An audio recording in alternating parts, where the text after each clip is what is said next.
आत्मा का अर्थ है इंसान के शरीर का जागरूक हिस्सा, जिसमें सोचने, महसूस करने और खुद के बारे में सोचने यानी कि जिंदगी को जीने के लिए बनाया गया है।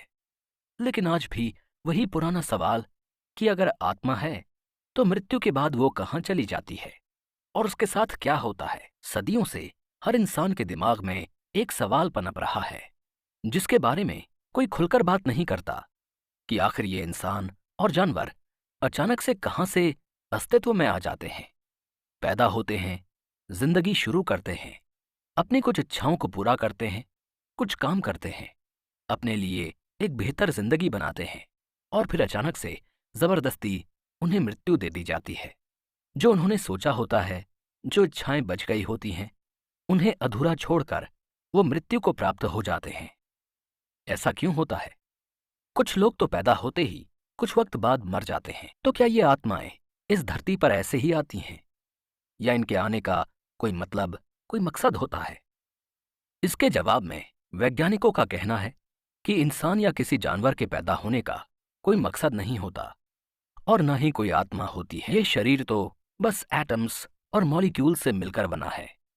इसलिए इस तरह के सवाल पूछना बेकार है। ये सब सोचकर हम अपने दिमाग को थका रहे हैं और तकलीफ दे रहे हैं। आखिर इन सवालों का फायदा ही क्या है? लेकिन फिर से वही बात कि वैज्ञानिकों के जवाब कभी भी इंसान के मन में उठने वाले इन सवालों को शांत नहीं कर पाते। जो भी घटना भूतकाल में हो चुकी है या भविष्य में होने वाली है, उसका एक कारण होता है। बिना कारण के इस संसार में कुछ भी नहीं होता। लेकिन इस बात पर यकीन न करके हम सिर्फ नेचर के लॉ को नहीं झुठला रहे हैं, बल्कि विज्ञान को भी गलत साबित कर रहे हैं। क्योंकि विज्ञान कहता है कि कुछ भी नहीं में से कभी भी कुछ नहीं आ सकता है। उदाहरण से समझा जाए तो पेड़ अपने आप नहीं उग सकता है। इसके लिए बीज का होना जरूरी है, और जहां कोई बीज ही नहीं है वहां पेड़ का होना नामुमकिन है। लेकिन इस सवाल का जवाब बेहद जरूरी है कि अगर आत्मा होती है तो मरने के बाद वो कहां जाती है। इसका जवाब है पुनर्जन्म। एक शरीर के खत्म होने के बाद आत्मा का पुनर्जन्म होता है और वो दूसरे शरीर को धारण कर लेती है। लेकिन पुनर्जन्म यानी कि मरने के बाद फिर से नया जन्म होने की इस प्रक्रिया के बारे में विज्ञान तो किसी एक नतीजे पर पहुंच ही नहीं पाया है। पर भारतीय मूल के सभी धर्मों में पुनर्जन्म को सच माना गया है।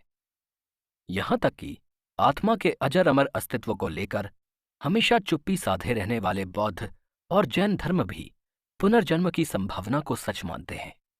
भले ही पुनर्जन्म को लेकर आज भी बहस छिड़ी हो, लेकिन दोबारा जन्म की बात को किसी न किसी रूप में सभी मान रहे हैं। अगर विज्ञान से हटकर हम माइथोलॉजी पर यकीन करें तो हमारे वेदों और पुराणों के अनुसार किसी भी आत्मा को इस भौतिक जगत में कर्म करने के लिए भेजा जाता है। लेकिन अच्छे कर्म करने हैं या बुरे, इसका चुनाव वो खुद करता है। अगर किसी आत्मा ने शरीर धारण करके इस धरती पर जन्म लिया है और अगर वो अच्छे कर्म करता है और आध्यात्मिकता से जुड़कर आत्मज्ञान प्राप्त करता है, अच्छे कर्म करता है और इस बात पर यकीन करता है कि वो शरीर नहीं बल्कि आत्मा है और ये शरीर उसके लिए किसी कपड़े की तरह है जिसे वो हर जन्म में बदल देता है, इस सत्य को समझने वाला अपने शरीर को शुद्ध करने पर नहीं बल्कि अपनी आत्मा को शुद्ध करने पर ध्यान देता है और मृत्यु के बाद उसे सूक्ष्म जगत में भेज दिया जाता है। क्योंकि जिस आत्मा ने ये समझ लिया कि वो इस भौतिक जगत का नहीं है, उसकी कोई इच्छाएं इस जगत में जुड़ी नहीं होंगी और न ही वो यहां वापस आना चाहेगा। लेकिन वो इंसान जो इस भौतिक जगत में पैदा होता है और इसी को सच मानकर इसी में विलीन हो जाता है, वो अपने इस भौतिक जीवन को बेहतर बनाने के लिए सब तरह के कर्म करके आता है, चाहे फिर वो अच्छे हों या बुरे। लालच और वासना मरने के बाद भी उसकी आत्मा को यहीं फंसा कर रखते हैं और बार बार भौतिक जगत के इन सुखों को भोगने की इच्छा वो करता रहता है। इसलिए मरने के बाद उसकी आत्मा भी इन्हीं अधूरी इच्छाओं में फंसकर रह जाती है और इन्हीं को पूरा करने के लिए उसका पुनर्जन्म होता है, ताकि वो फिर से इस भौतिक जगत में अपनी अधूरी इच्छाओं को पूरा कर सके। लेकिन वो ये भूल जाते हैं कि ये पुनर्जन्म उनके लिए एक और मौका है इन सांसारिक सुखों से आजाद होने का, अच्छे कर्म करके इस जीवन मरण के चक्र से निकलने का। दोस्तों, आप लोग जानते होंगे कि बहुत से धर्मों में मृत शरीर को मम्मी के रूप में संभाल कर रखा जाता था। वो ऐसा इसलिए करते थे क्योंकि उनका मानना था कि आत्मा होती है, वो शरीर से निकलने के बाद भी जीवित रहती है, लेकिन वो शरीर से हमेशा जुड़ी रहती है। इसलिए अगर शरीर खत्म हो गया तो आत्मा भी खत्म हो जाएगी।